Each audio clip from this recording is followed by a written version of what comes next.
Hello, ladies and gentlemen. It's me, your guide from the dark side, Dawson Richard. How is everyone doing on this lovely, lovely day? I hope you all are well. Thanks again for tuning into my episodes. I know it's been a bit since the last one. I've been pretty busy with work and I've had a lot going on. But I'm back to give you guys another glorious episode. Real quick, just some little personal time or whatever the fuck you want to call it. There's been a lot going on in the country. We've had the protests, we've had unmarked vehicles and armed men snatching people off the street with literally like no justification in Portland, and of course we still have the COVID-19 pandemic. Like, seriously, I'm not going to have to cover scary topics much longer because we're basically living in a Twilight Zone episode. But jokes aside, this COVID-19 stuff, you know, it's real. Like, it's not being talked about anymore. And the summer heat was supposed to kill it, but because of the incompetence of some select groups of people, it's still ongoing, and it's actually popping back up. So just keep wearing masks, keep social distancing, and just, for the love of God, stay inside as much as you can.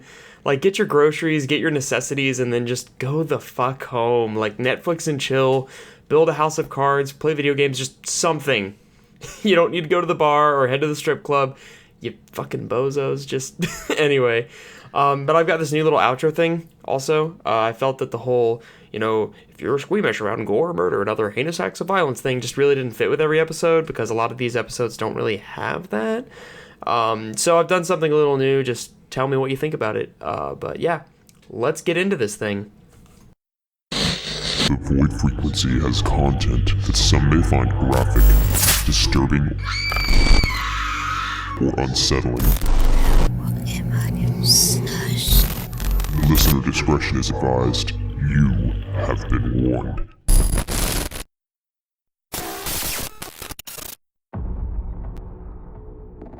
Where a 12-year-old girl emerged from these woods bleeding. Is there any bleeding going on? Her clothing has got blood on it. Okay, and you found her and she was just laying there? Yeah. He's very thin with long arms and legs. What is he doing? He's standing behind a tree. He's very tall. To prove themselves, quote, worthy to Slenderman. This is the monster known as Slenderman. Slenderman.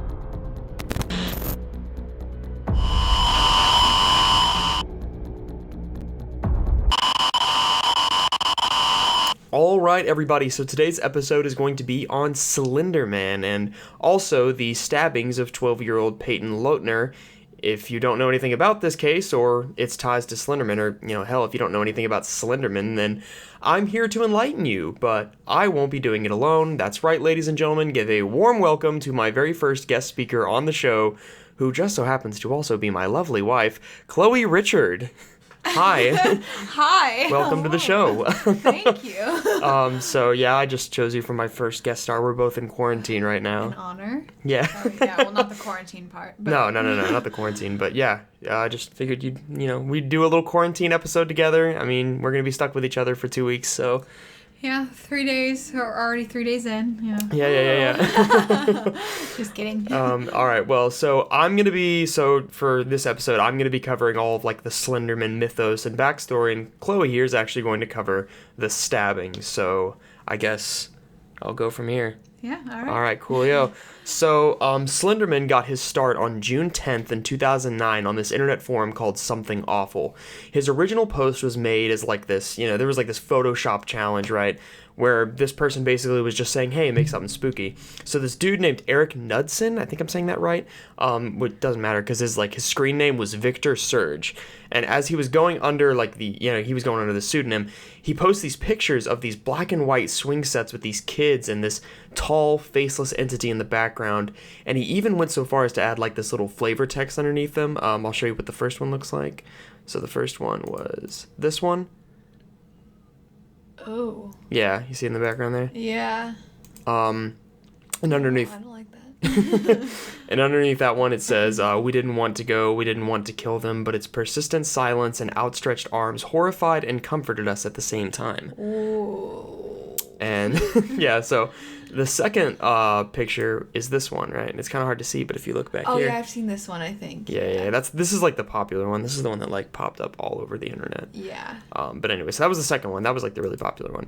And that one said, this one was like more like almost like a found type thing, because this one's Blair Witch kind yeah. of footage. So this one said, one of two recovered photographs from the Sterling City Library blaze, notable for being taken the day which 14 children vanished, and for what is referred to as the Slenderman.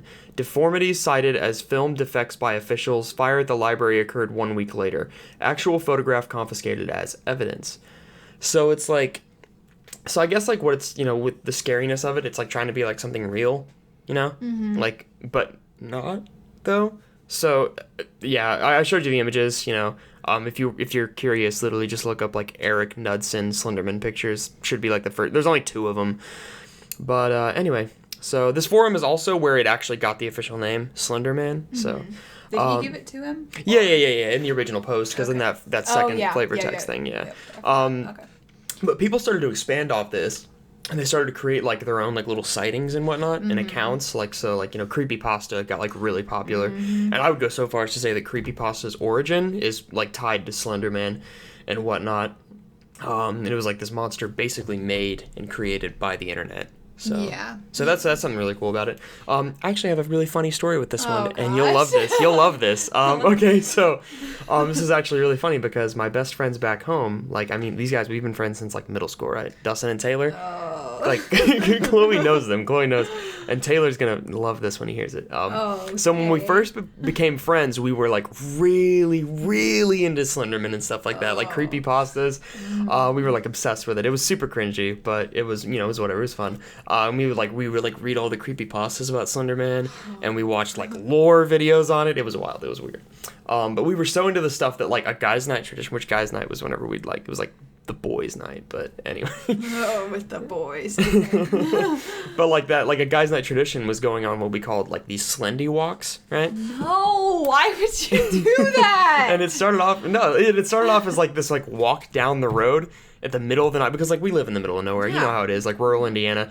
No matter whose house there was going to be, there was going to be some sort of road that led back into like the forest. Yeah. And we'd always wait till like 12 o'clock, 1 o'clock, and we would just like start walking down these roads looking for Slenderman, kind of. Why would you do that? I mean, it was whatever. It was fun. Okay, that's what it started as, but like then like it became sort of an outlet. It's touching a little bit, because like as we went, listen, it makes sense. When we went into our friendship, like, when Dustin, Trevor, Taylor, Ethan, like the whole group was there, we'd still go on Slendy walks, and we'd still call them Slendy walks, but it was more of just like us like walking down the road and talking about like personal stuff and like stuff that was going on in our lives. So like a bonding. Yeah, it was like a little bonding moment. It was like a little. What was a funny story? That was it. That was a funny story. Oh. It's because it's because it's Taylor and the anything Taylor anything with Taylor is funny. Right. But there's a funnier one down the line. Don't worry. Okay. But yeah, they're gonna know exactly what I'm talking about if they're listening to this. So hey guys, love you if you're listening. But yeah, it's just it's funny that it's whatever. But anyway, back to Slenderman, back to the core. So this creator, this Knudsen guy, right? He said that his inspirations for the Slenderman actually came from Stephen King's The Mist, Shadow People, Mothman, and survival horror video games like Silent Hill and whatnot, and even H.P. Lovecraft. So yeah, cool stuff.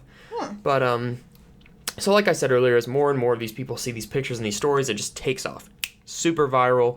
There's like stories, cosplay, videos, fan art, like all this stuff. And this is something that I've always kind of felt like once your whatever, like your project or whatever has fan art, like it's official.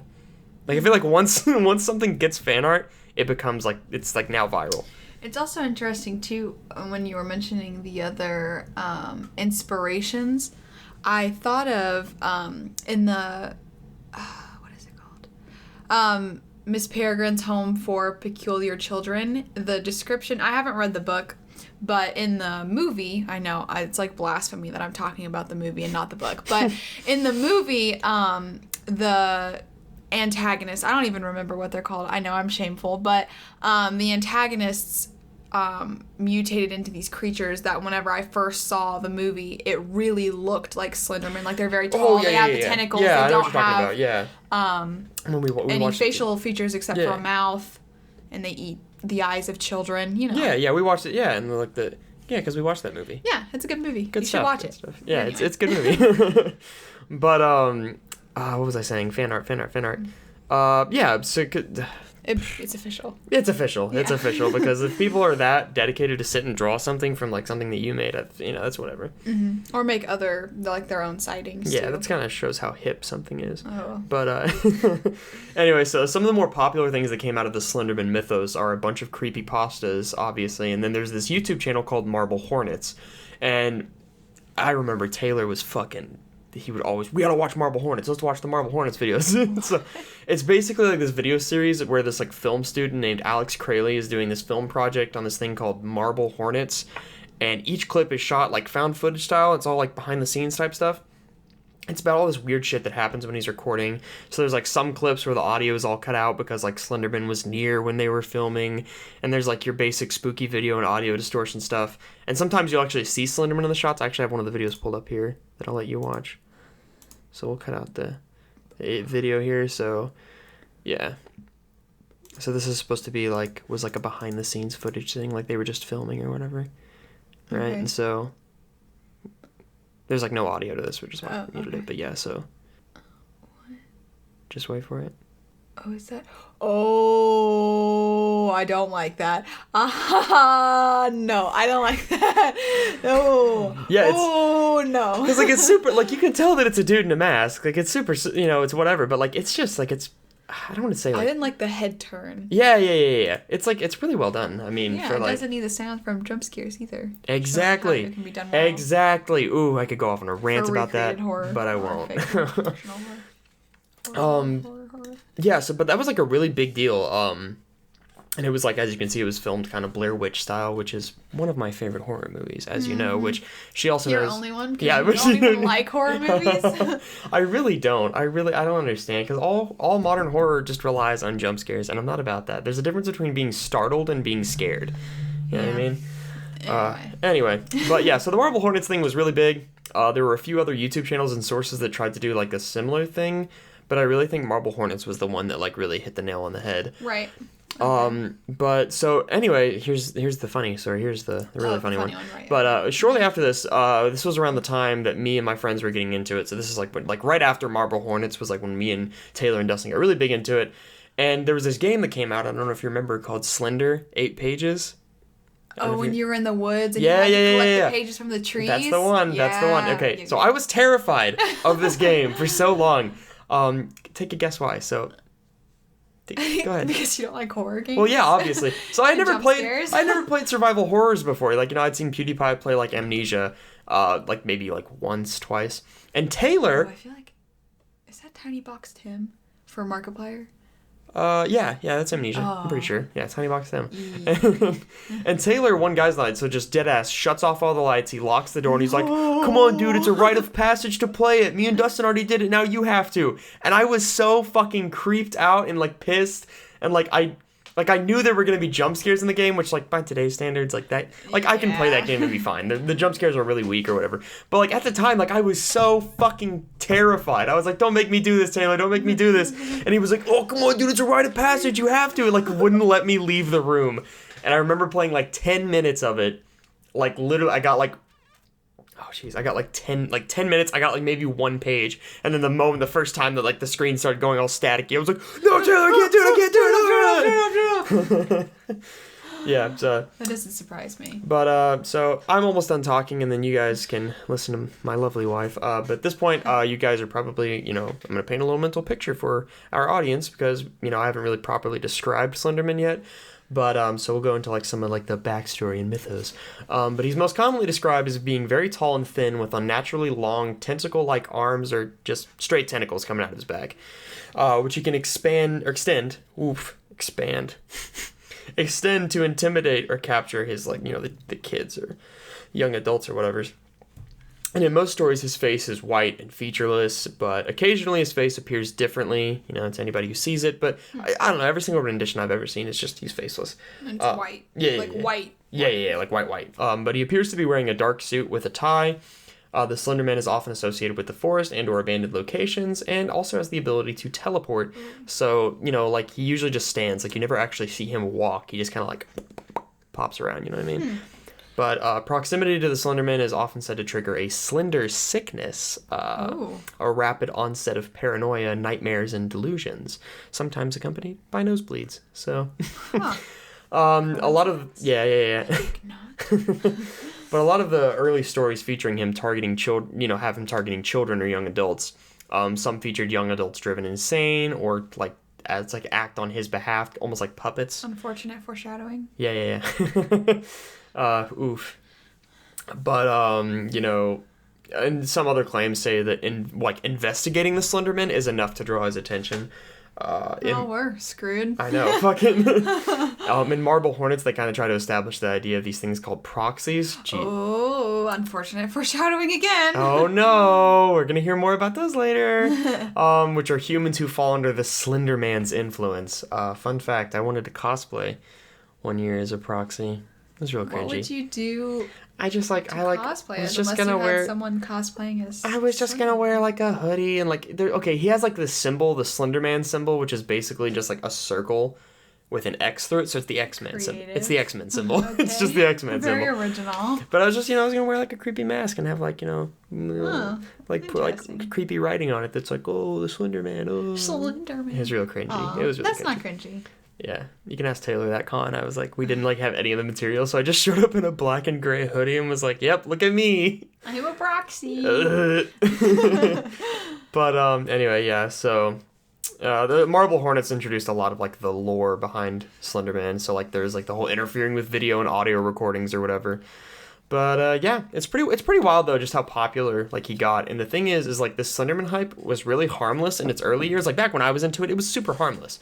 It was just a bunch creepy stuff. Exactly. Yeah. But then things start to get dark, which I know that you have a lot to say about that. So yeah. Yeah. Okay. So speaking of stuff getting dark, okay, what bad stuff happens in Waukesha, Wisconsin? Says Peyton Leitner 5 years after she survived a horrific stabbing. Peyton and the police alike both say that Waukesha is safe and it's a suburban area. I think it's around Milwaukee. Really a family-friendly kind of area. Mm-hmm. So what then led to such an attack? A tall, faceless man who preys on children. Slenderman! That's right, Slenderman. It's May 30th, 2014. 3 12-year-old girls are having a slumber party to celebrate a birthday. There's Peyton, Morgan Geyser, and Anissa Wire. The girls were all in 6th grade at the time. Peyton befriended Morgan in the 4th grade after noticing that she was sitting alone and that she didn't really have any friends. That's sweet. Yeah, very empathetic. So they quickly became best friends after being introduced to each other. Mm-hmm. In 5th grade, Anissa moved into their school, and she actually lived in the same apartment complex as Morgan. So they rode the same bus, and obviously their apartments were very close, so they had quick and easy access to seeing each other. Yeah. That's when dynamics in their friendship began to change. Oh no. Peyton felt that Anissa was jealous of her friendship with Morgan, which motivated Anissa to treat her, quote, cruelly. Ooh. This tension led Peyton to want to distance herself from the other 2 girls, but it wasn't until Morgan and Anissa became obsessed with Slenderman that Peyton became afraid. I thought it was odd. It kind of frightened me a little bit. Peyton asks her mom if Slenderman was real and was absolutely relieved when she was reassured that he wasn't. Mm-hmm. I told Morgan that it scared me and that I didn't like it, but she really liked it and thought it was real. It was Anissa, Peyton says, that solidified Morgan's belief that Slenderman existed and was indeed real. Little did Peyton know, Slenderman would not have to appear for something horrific to happen. On May 31st, so the morning after the sleepover, mm-hmm. Peyton wakes up to find Morgan and Anissa downstairs on the computer. Unbeknownst to Peyton, her friends had been scheming a murder plot for 6 months. Jesus. Leading up 6 months? 12-year-olds, yes. 12-year-olds taking 6 months. 6 months. Jeez. They initially agreed to kill her in her sleep Oh, at the sleepover in Morgan's apartment, but they decided against it. Let her have another morning, Morgan said. Yeah. The trio eats breakfast as Morgan and Anissa propose a plan to Peyton. Let's go to David's park and take a walk. Peyton later recalls this to be odd because Morgan wasn't usually allowed to go to the park without adult supervision. Yeah, but probably for good reason. Yeah, but because it was her birthday, her parents were like, yeah, you have your two friends, you guys can go That's have so fun. fucked. That's so fucked I know. So Peyton agrees to go to the park with them, and this is where the other two girls devise a second murder plot, or a second kind of draft of the murder plot. Yeah. Like they planned to kill Peyton in the bathroom at the park. Jeez. But according to investigators, they essentially chickened out. Because they just didn't think that it was the right place. So there was one chance left to go into the woods and play hide and seek. Oh, no, not...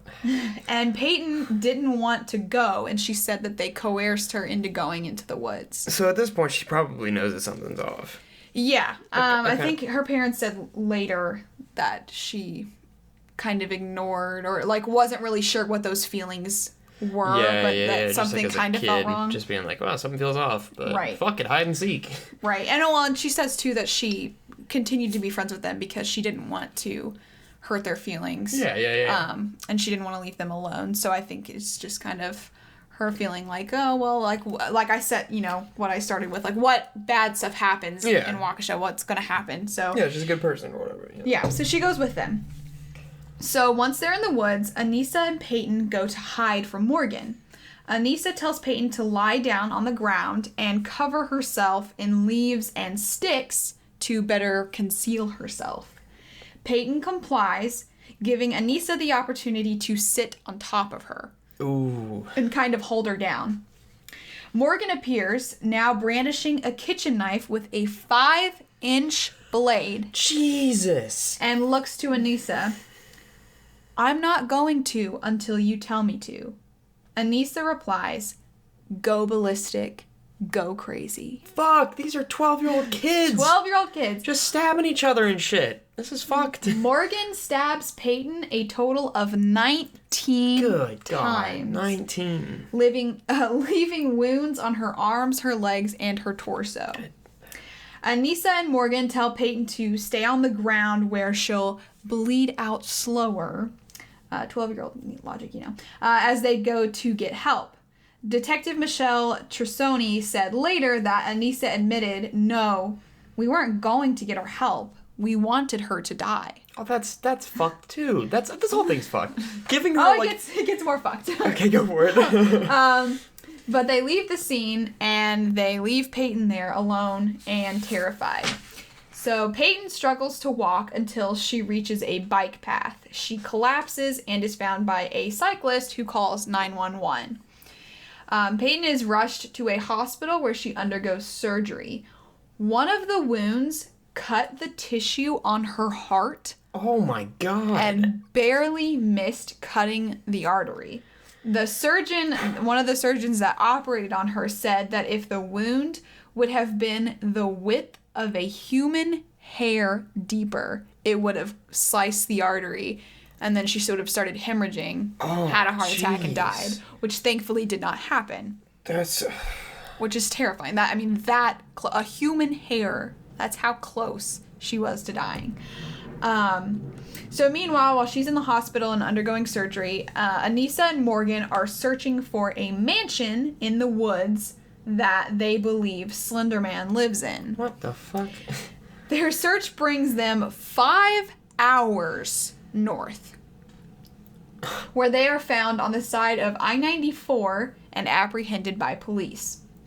Investigators describe the pair. Their demeanor was very calm, very relaxed. Ooh. Both girls had blood stains on their clothes, and there is at least one backpack between them in which the police find the knife, granola bars, water bottles, and family photos.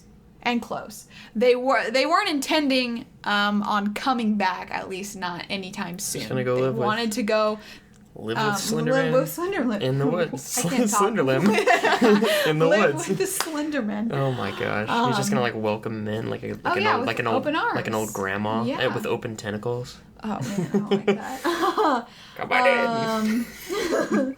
Upon being detained, they're placed into 2 separate interrogation rooms.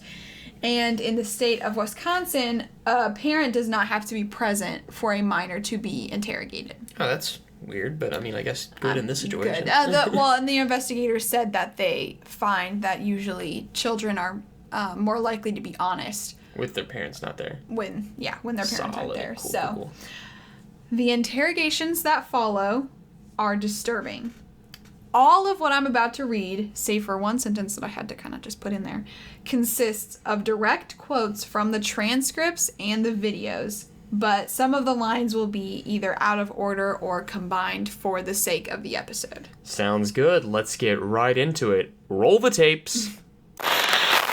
Interrogation 1. Morgan Geyser and Detective Tom Casey. Is she dead? I don't know. She was taken to the hospital. What? I was just wondering. Did you feel bad that you stabbed one of your best friends? I thought about it, but then I decided that remorse would get me nowhere. It's easier to live without regrets. What were you trying to do when you stabbed her? Kill her. I might as well just say it. We were trying to kill her. So, did you guys talk about doing this beforehand? Anissa said we had to. I didn't want to do this. I was afraid of what would happen if I didn't. Why? Because she said he'd kill our families. Who's he? A man. I didn't know him, but Anissa knew him. He's called Slenderman. Who's Slenderman? He's this tall, faceless man who preys on children. Interrogation 2. Anissa Wire and Detective Michelle Trissoni. There's this website called the Creepypasta Wiki. Okay. It's full of, horror stories that are meant to purposely scare you. And there's one of them called Slenderman.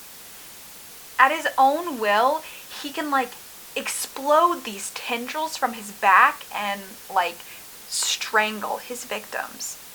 From what the Creepypasta Wiki said, he targets children most.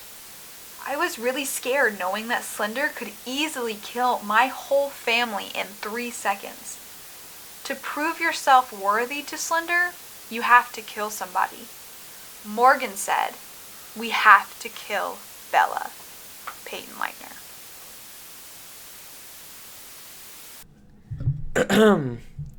So holy shit.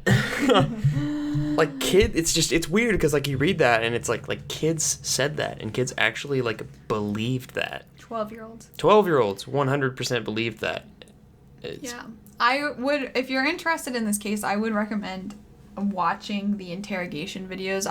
I found all of the clips that I used for research from ABC News, either on YouTube or their website. I know HBO did a documentary over it too, but to see the interrogation videos is just it's just disturbing, especially since they both, like I said, they have blood on their clothes. Morgan in particular, so the first interrogation, Morgan, before the interrogation began, I think at least chronologically in the video, that's where it was, she was literally dancing around the interrogation room and What talking the to fuck? herself. What the fuck? Yeah. What the... Jeez. Yeah.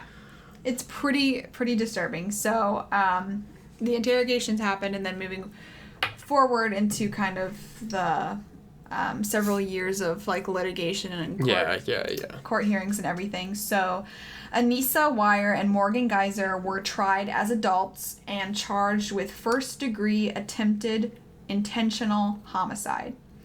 In 2016, in police custody, Morgan was diagnosed with early onset schizophrenia.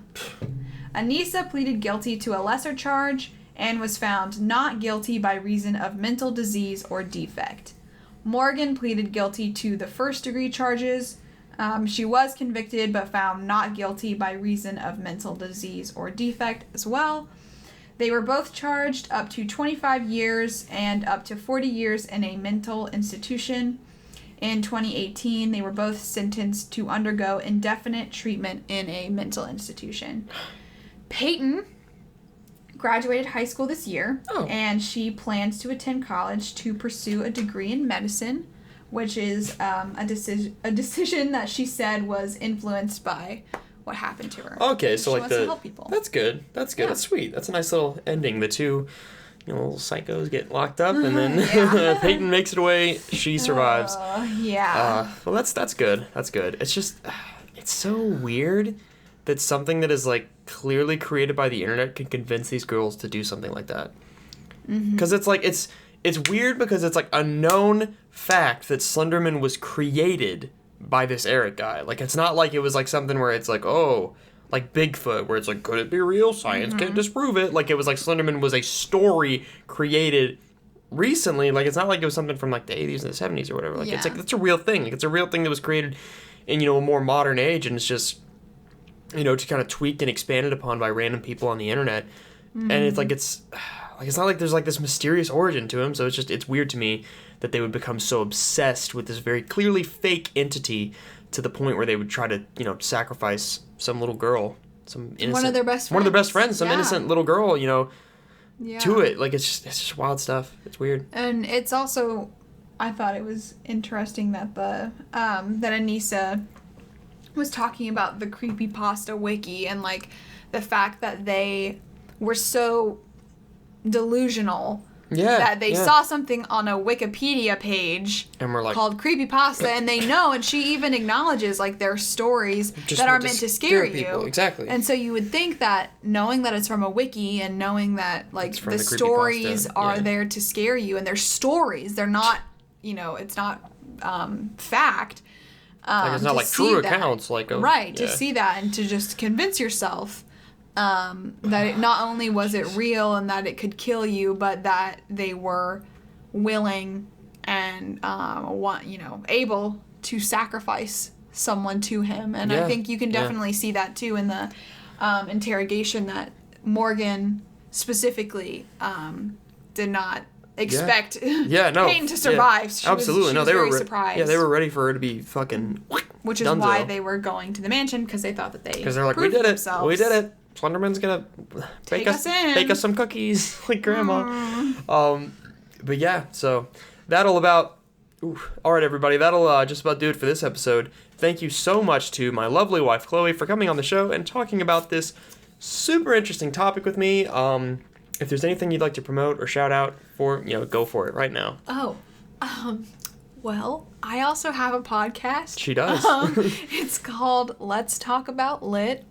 It's on YouTube and Castbox, and I talk about YA fiction, specifically dystopia, because that's my kind of shtick. I just finished The Ballad of Songbirds and Snakes, and I have a lot to say. Not a whole lot of good things, but, I'll get to that. But if you like YA fiction, you should check it out. Yeah, absolutely. Yeah. And hey, it's good stuff. I'll make sure to have a link. Link will be put in the description of this video, and the episode or whatever. Like, you'll be able to click that link and go right to him. So, and we'll be doing. He'll be guest starring on my podcast, too. I will be. So I will. That's a surprise. Well, what we'll be covering is a surprise. Yeah, I won't go that far. We won't give away all the spoilers, but. All right, as always, thanks again for listening. I hope you all enjoyed this little episode. How did you like the whole guest thing? Did you like it? Do you prefer just hearing, my dumbass speak? Or would you like a mixture? How bad was I? Let me know in the comments. If you did, like the whole thing, don't worry. I plan on having all sorts of these guests come on in Season 2 of The Void Frequency. If you didn't like it, I'm still going to have a lot of episodes with just me, so you'll have those to enjoy, but... you know, stay safe, everybody. Stay out of the woods. Check your audio for any slender tampering or slender sickness. And above all, stay weird, everybody. Good night.